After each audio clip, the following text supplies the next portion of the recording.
তেওঁলোকে প্ৰতি বছৰে হাইস্কুল শিক্ষান্ত পৰীক্ষাত উত্তীৰ্ণ হোৱা ব্যক্তিসকলক ছাত্ৰ ছাত্ৰীসকলক সম্বোধনা কৰি আহিছে।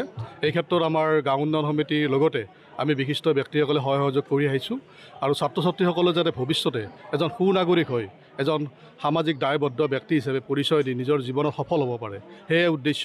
গতিকে প্ৰবাদী সৰু নাট্যগোষ্ঠীক মই আন্তৰিক অভিনন্দন জনাইছোঁ। প্ৰতি বছৰে যাতে ছাত্ৰ ছাত্ৰীসকলৰ উদ্দেশ্যে অনুষ্ঠানটো অনুষ্ঠিত কৰি আহে, আমি শুভকামনা জ্ঞাপন কৰিছোঁ।